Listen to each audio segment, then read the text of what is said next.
Good afternoon. ಮಂಗಳವಾರ ಮಧ್ಯಾಹ್ನದಿಂದ ವ್ಲಾಗ್ನ ಶುರು ಮಾಡ್ತಾ ಇದ್ದೀನಿ. ನನ್ನ ಮಧ್ಯಾಹ್ನದಿಂದ ರಾತ್ರಿವರೆಗಿನ ರೂಟೀನ ಶೇರ್ ಮಾಡೋಣ ಅಂದ್ಕೊಂಡಿದ್ದೀನಿ. ದೇವರಾಜು ಡ್ಯೂಟಿಗೆ ಹೋದರು. ನಂದು ಇವತ್ತು ವಾರ ಅಲ್ವಾ, ನಾನು ಬೇಗ ಕೆಲಸ ಎಲ್ಲ ಮಾಡಿ ವಾರ ಮಾಡಿ ಸ್ವಲ್ಪ ಹೊತ್ತು ರೆಸ್ಟ್ ಮಾಡಿ ಈಗ ಊಟಕ್ಕೆ ಬೆಳಗ್ಗೆ ತಿಂಡಿಗೆ ಅಂತ ನಾನು ದೋಸೆ ಮಾಡಿದ್ದೆ, ಅದೇ ಇದೆ. ಅದಕ್ಕೆ ನಾನು ಆಲೂಗಡ್ಡೆ ಪಲ್ಯನೂ ಮಿಕ್ಕಿತ್ತು. ದೇವರಾಜಿಗೆ ಮುದ್ದೆ ಮಾಡಿಕೊಟ್ಟೆ. ಮುದ್ದೆ ಊಟ ಮಾಡ್ಕೊಂಡು ಹೋದರು. ರಾತ್ರಿ ಸಾಂಬಾರಿತ್ತು, ಬೀನ್ಸ್ ಬೇಳೆ ಸಾರು, ಊಟ ಮಾಡ್ಕೊಂಡು ಹೋದರು. ಈಗ ಅದಕ್ಕೆ ನನಗೆ ದೋಸೆ ಹಾಕೋತಾ ಇದ್ದೀನಿ. ಸ್ವಲ್ಪ ಮನಗಿದ್ದೆದ್ದೆ ಅಲ್ಲ, ಹೊಟ್ಟೆ ಹಸಿವಾಗ್ತಾಯಿದೆ, ಅದಕ್ಕೋಸ್ಕರ. ಹಾಗೆ ಇವತ್ತಿನ ರೊಟೀನ್ ಇಷ್ಟ ಆದರೆ ಲೈಕ್ ಮಾಡಿ, ಸಬ್ಸ್ಕ್ರೈಬ್ ಮಾಡ್ಕೊಳ್ಳಿ, ಹಾಗೆ ಕಮೆಂಟ್ ಕೂಡ ಮಾಡಿ. ಫಸ್ಟ್ ಟೈಮ್ ನೋಡ್ತಾ ಇದ್ದರೆ ಸಬ್ಸ್ಕ್ರೈಬ್ ಮಾಡ್ಕೊಂಡು ನೋಡಿ ಅಂತ ಕೇಳ್ಕೊತೀನಿ. ಸರಿ, ಇವತ್ತಿನ ವ್ಲಾಗ್ನ ಶುರು ಮಾಡೋಣ.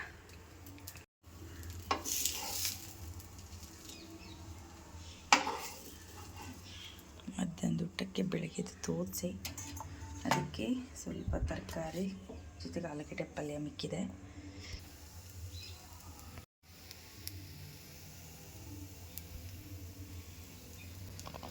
ಮಧ್ಯಾಹ್ನದ ಊಟ ಕುತ್ಕೊಂಡು ತಿನ್ನೋಣ. ಚಳಿ ಆಗ್ತಾಯಿದೆ, ಸಿಕ್ಕಾಬಟ್ಟೆ ವೆದರ್ ಚಿಲ್ಲಾಗಿದೆ, ಮಾತ್ರ ಒಂಚೂರು ಬಿಸಿಲಿಲ್ಲ ಇವತ್ತು. ಜಸ್ಟ್ ಈಗ ಊಟ ಆಯಿತು. ಹಾಗೆ ಇವತ್ತಿನ ವ್ಲಾಗಲ್ಲಿ ಮೇಯ್ನಾಗಿ ನಾನು ಇಡೀ ವಾರಕ್ಕೆ ತರಕಾರಿ ತರಿಸ್ಕೊತೀನಿ ಈ ಮನೆಗೆ ಬಂದಾಗಿಂದ. ಯಾಕೆಂದರೆ ಆ ಮನೆಯಲ್ಲಿ ರೋಡ್ ಸೈಡೇ ಮನೆ ಇತ್ತು, ಗ್ರೌಂಡ್ ಫ್ಲೋರಲ್ಲಿತ್ತು.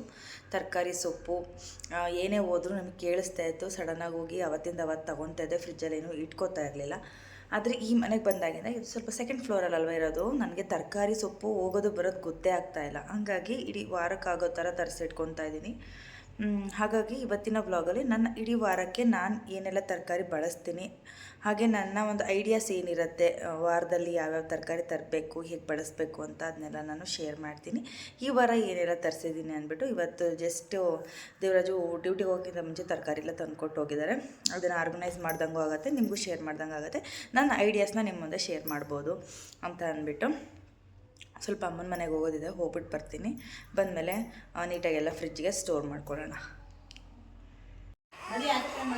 ಅಮ್ಮನ ಮನೆಗೆ ಬಂದಿದ್ದೀನಿ. ಸಿಂಚು ಸ್ಕೂಲಿಂದ ಬಂದಳು. ಇವತ್ತು ಏರ್ ಕಟ್ ಮಾಡಿಸ್ಬೇಕು ಅಂತ ಬೆಳಗ್ಗೆನೇ ಹೇಳಿದ್ದು, ನಾನು ಮರ್ತೇ ಇದ್ದೀನಿ. ಅದಕ್ಕೆ ಈಗ ಸುಮ್ಮನೆ ಇರು ಚಿಟ್ಟೆ, ಅದಕ್ಕೆ ಹೊರಟಿದ್ದೀನಿ ಅವಳು ಕರ್ಕೊಂಡು ಏರ್ ಕಟ್ ಮಾಡಿಸ್ಕೊಂಬರೋಣ ಅಂತ. ಅವಳಿಗೆ ಫುಲ್ ಶಾರ್ಟ್ ಬೇಕಂತ, ಯಾವ ಥರ ಮಾಡಿಸ್ಕೊತಾಳೆ ನಿಮಗೆ ತೋರಿಸ್ತೀನಿ.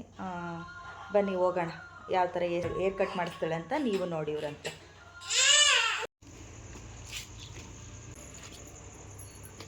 ಹೌದು, ತೋರಿಸು.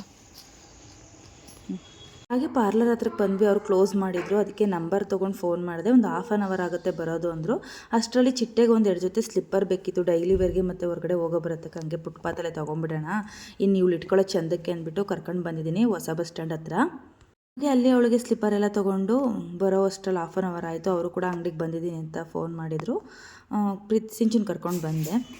ಚಿಟ್ಟೆನ ಅಮ್ಮನ ಮನೆಗೆ ಕಳಿಸ್ದೆ. ಅಮ್ಮ ನಾವೆಲ್ಲ ಬಂದ್ವಲ್ಲ, ಅವರಿಬ್ಬರನ್ನ ಮನೆಗೆ ಕಳಿಸ್ದೆ. ನಾನು ಅವಳು ಮಾಡಿಸ್ಕೊಂಡು ಬರ್ತೀವಿ ಹೋಗಮ್ಮ ಅಂತ. ಹಾಗಾಗಿ ಅವಳು ಸ್ವಲ್ಪ ಕರ್ಲಿ ಹೇರ್ ಆಗಿರೋದ್ರಿಂದ ನೋಡೋಣ ಹೇಗೆ ಕಾಣುತ್ತೆ ಫೈನಲ್ ಕರ್ಲಿ ಹೇರ್ ಇವಳ್ದು, ನೀವೇ ನೋಡಿ. ಹಾಗೆ ಇಷ್ಟ ಆಯಿತಾ ಅವಳು ಹೇರ್ ಕಟ್ ಅಂತಲೂ ನನಗೆ ಕಾಮೆಂಟ್ ಮೂಲಕ ತಿಳಿಸಿ. ಫಸ್ಟ್ ಟೈಮ್ ನಾನು ಸಿಂಚು ಹೇರ್ ಕಟ್ನ ನಿಮ್ಮ ಮುಂದೆ ಶೇರ್ ಮಾಡ್ತಾ ಇರೋದು. ಸುಮಾರು ಸಲ ಕಟ್ ಮಾಡಿಸಿದ ಅಷ್ಟು ವೀಡಿಯೋ ಮಾಡಿರಲಿಲ್ಲ, ಅದು ಇಷ್ಟು ಶಾರ್ಟಾಗಿ ಇದೆ. ಫಸ್ಟ್ ಟೈಮ್ ಅವಳು ಮಾಡಿಸ್ಕೋತಾ ಇರೋದು. ನೋಡೋಣ ಫೈನಲಾಗಿ ಹೇಗೆ ಕಾಣಿಸ್ತಾಳೆ ಅಂತ ಅಂದ್ಬಿಟ್ಟು.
ಅವಳು ಯಾವ ಥರ ಅಂದರೆ ಈ ಥರ ಒಂದು ಜುಟ್ಟು ಹಾಕೊಂಡು ಹೋಗಬೇಕು, ಜಡೆ ಹಾಕೊಂಡು ಹೋಗೋಕ್ಕೆ ಇಷ್ಟ ಇಲ್ದೇ ಅವಳು ಕಟ್ ಮಾಡಿಸ್ಕೊಂಡಿರೋದು. ಇಷ್ಟು ಸಿಂಪಲ್ ಪೋನಿ ಹಾಕೊಂಡು ಹೋಗಲಿ ಅಂದ್ಬಿಟ್ಟು ಮಾಡಿಸ್ಕೊಂಡು ಕರ್ಕೊಂಡು ಬಂದೆ. ತುಂಬ ಗೋಳಾಡ್ತಾ ಇದ್ಲ ತೆಗಿ, ನೋಡೋಕ್ಕಾಗದೆ ಕರ್ಕೊಂಡು ಹೋಗಿದ್ದೀನಿ ಬಾರವಾತಾಗಿ ಇವತ್ತು ಮಾಡಿಸ್ಕೊ ಅಂತ.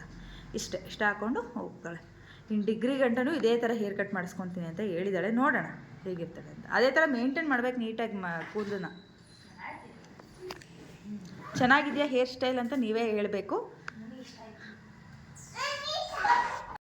ಹಾಂ ಫ್ರೆಂಡ್ಸ್, ಇವಾಗ ಅವ್ಳಿಗೆ ಹೇರ್ ಕಟ್ ಮಾಡಿಸ್ಕೊಂಡು ಬಂದೆ ಮನೆಗೆ. ನಿಮ್ಗೆ ಹೇಳಿದೆಲ್ಲ ಮನೆ ವಾರಕ್ಕಾಗೋಷ್ಟು ತರಕಾರಿ ನಾನು ಹೇಗೆ ಮ್ಯಾನೇಜ್ ಮಾಡ್ತೀನಿ, ಹೇಗೆ ಐಡಿಯಾನ ಮಾಡಿ ತರಿಸ್ಕೊಳ್ತೀನಿ ಅಂತ ಈ ವಾರಕ್ಕೆ ಏನೇನು ತರಿಸಿದ್ದೀನಿ ಅಂತ ನಿಮಗೆ ಶೇರ್ ಮಾಡ್ತೀನಿ. ಹಾಗೆ ಇವತ್ತು ನನಗೊಂದು ಏನಾಯಿತು ಅಂದರೆ ತರಕಾರಿ ನನಗೆ ಅಷ್ಟೊಂದು ಇಷ್ಟ ಆಗಲಿಲ್ಲ. ದೇವರಾಜು ತಂದಿದ್ದು ಗೊತ್ತಲ್ಲ, ಗಂಡಸ್ರುಗಳು ದುಡ್ಡು ಕೊಟ್ಬಿಟ್ಟು ಅವ್ರು ಹಾಕಿ ತೊಗೊಂಡು ಬರೋದು. ನನಗೆ ಸಖತ್ತು ಬೇಜಾರಾಯಿತು. ನಾನು ಬರ್ತೀನಿ ಅಂದರೂ ಕರ್ಕೊಂಡು ಹೋಗಲಿಲ್ಲ. ನೀನು ತಿಂಡಿ ಮಾಡಮ್ಮ, ನಾನು ತರ್ತೀನಿ, ಆರಿಸ್ಕೊಂಡು ತರ್ತೀನಿ, ನೀನು ತಿಂಡಿ ಮಾಡು ಅಂತ ಬಿಟ್ಟೋದ್ರೆ. ನನಗೆ ಅಷ್ಟು ಅಂದರೆ ಫ್ರೆಶ್ ತರಕಾರಿ ನೋಡ್ಕೊಂಡು ತರಬೇಕಿತ್ತು. ಸ್ವಲ್ಪ ನನಗೆ ಅಷ್ಟೊಂದು ಇಷ್ಟ ಆಗಲಿಲ್ಲ. ಹೀರೆಕಾಯಿ ಎಲ್ಲ ಅಂದರೆ ಸ್ವಲ್ಪ ಬತ್ತದಂಗೆ ಆಗಿದೆ. ಇನ್ನೇನು ಮಾಡೋಕ್ಕಾಗಲ್ಲ, ತಂದಮೇಲೆ ವಾಪಸ್ ಮಾಡೋಕ್ಕಾಗಲ್ವಲ್ಲ. ನಾನು ತರ್ತಿದ್ದಂಗೆ ನೋಡಲಿಲ್ಲ ಆಯಿತಾ. ನಿಮ್ಮ ಜೊತೆಗೆ ನಾನು ಈಗಲೇ ಓಪನ್ ಮಾಡಿ ನೋಡ್ತಾ ಇರೋದು ಕವರ್ನ. ಏಕೆಂದರೆ ಬೆಳಗ್ಗೆಯಿಂದ ಸ್ವಲ್ಪ ಕೆಲಸ ಎಲ್ಲ ಇತ್ತು, ಹಂಗಾಗಿ ಸಂಜೆನೇ ಎಲ್ಲ ಕ್ಲೀನಾಗಿ ಜೋಡಿಸ್ಕೊಳ್ಳೋಣ ಅಂತ ಹಂಗೆ ಇಟ್ಟಿದ್ದೆ. ನಾನು ಬೆಳಗ್ಗೆನೇ ನೋಡಿದ್ರೆ ಏನು ಮಾಡ್ತಿದ್ದೆ ಗೊತ್ತಾ, ವಾಪಸ್ ಕಳಿಸ್ತಿದ್ದೆ. ಹೋಗ್ಬಿಟ್ಟು ಫ್ರೆಶ್ ಆಗಿರೋ ತೊಗೊಬರೋಗಿ ವಾಪಸ್ ಕೊಟ್ಬಿಟ್ಟು ಅಂತ. ಅಟ್ಲೀಸ್ಟ್ ಅವ್ರ ಹತ್ರ ವಾದನಾರು ಮಾಡ್ತಿದ್ದೆ. ಈಗ ಇನ್ನೇನು ಮಾಡೋದು, ಡ್ಯೂಟಿಗೆ ಹೋಗ್ಬಿಟ್ಟಿದ್ದಾರೆ, ಏನು ಮಾತಾಡೋದಕ್ಕೆ ಹೋಗಲ್ಲ. ಪ್ರತಿ ವಾರನೂ ತಪ್ಪದೆ ಬೆಂಡೆಕಾಯಿ ಇರುತ್ತೆ.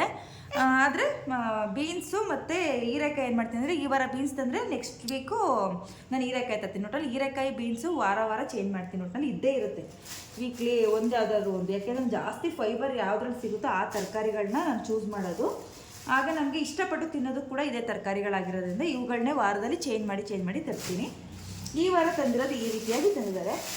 ನಮ್ಮಲ್ಲರಿಗೆ ನಾನು ಮೆಣಸಿಕಾಯಿ ಹೇಳಿಲ್ಲ, ಮೆಣಸಿಕಾಯಿ ಒಂದು ಬಳ್ಳ ಒತ್ಕೊಂಡು ಬಂದಿದ್ದಾರೆ. ಬೆಂಡೆಕಾಯಿ ನೋಡು ಎಷ್ಟು ಚೆನ್ನಾಗಿರೋ ತಂದಿದ್ದಾರೆ. ನಾನು ಹೋದ ವಾರ ಎಷ್ಟು ಚೆನ್ನಾಗಿರೋದು ಹಂಗೆ ಅವ್ರು ಕಳಿಸಿದ್ರೆ ಹಿಂಗೆ ತರೋದವರು. ಅವ್ರು ಕರ್ಕೊಂಡು ಹೋಗಲಿಲ್ಲ, ಇರಲಿ ಬಿಡು. ಇಲ್ಲ ಚೆನ್ನಾಗಿದೆ. ಇಲ್ಲಿ ದೊಡ್ಡ ತಂದು ಸಣ್ಣಗಿರಬೇಕು, ದಪ್ಪಕ್ಕೆ ತಂದವರು ಅಷ್ಟೇ. ಈ ವಾರ ಅಂದರೆ ನಾವು ಇಷ್ಟು ತರಕಾರಿ ಅನ್ಬೇಡಿ. ಕ್ಯಾರೆಟು 1 kg ತಂದವರು. ಕ್ಯಾರೆಟು ನಮ್ಮಲ್ಲಿ ಕ್ಯಾರೆಟ್ ಖಾಲಿ ಆಗುತ್ತೆ ಆಯಿತಾ. ಅದು ದಿನದಲ್ಲಿ ಏನಾದ್ರು ತರಕಾರಿ ಫ್ರೈ ಮಾಡೋಕ್ಕಾಗಲಿಲ್ಲ ಅಂದರೆ ಅವತ್ತಿನ ದಿನ ನಾವು ಕ್ಯಾರೆಟ್ ತಿಂದ್ಬಿಟ್ಟು ಕಾಲ ಹಾಕ್ತೀನಿ ಸೈಡ್ಸಿಗೆ. ಒಟ್ಟಲ್ಲಿ ಯಾವುದಾದ್ರು ಒಂದು ತರಕಾರಿ ಇರಲೇಬೇಕು ನಮಗೆ ಸೈಡ್ ಡಿಶ್ ಆಗಿ. ಆಮೇಲೆ ಈ ವಾರ ಏನಕ್ಕೆ ಅಂತಂದರೆ ಸ್ವಲ್ಪ ನಾನ್ ವೆಜ್ ಎಲ್ಲ ವೀಕ್ಲಿ 2 times ನಾನ್ ವೆಜ್ ಇರುತ್ತೆ.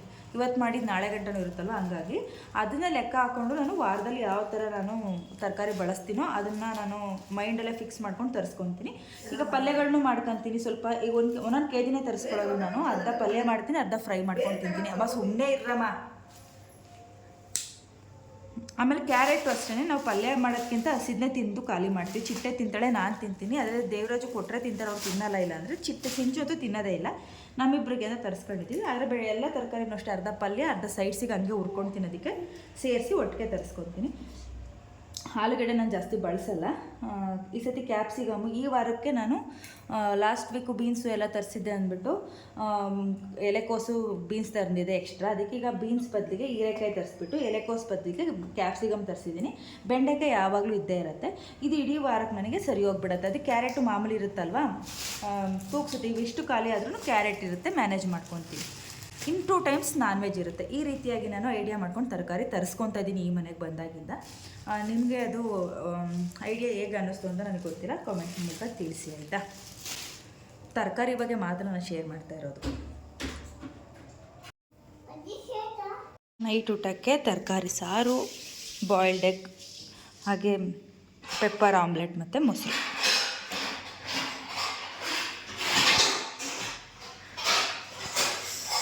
Full meal.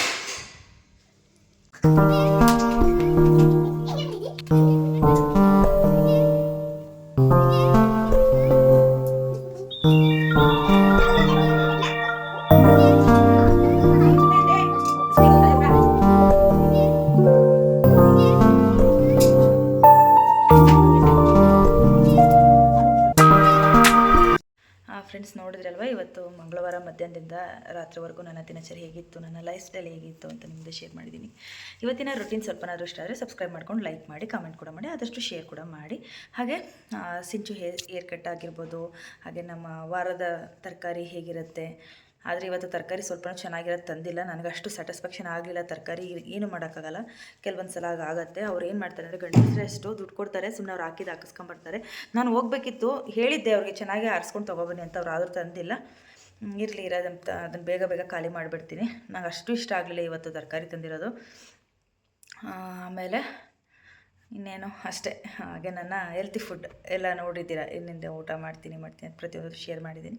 ಫುಲ್ ನನ್ನ ಫುಡ್ ರೊಟೀನ್ ಚೇಂಜ್ ಆಗಿದೆ ಆಯಿತಾ.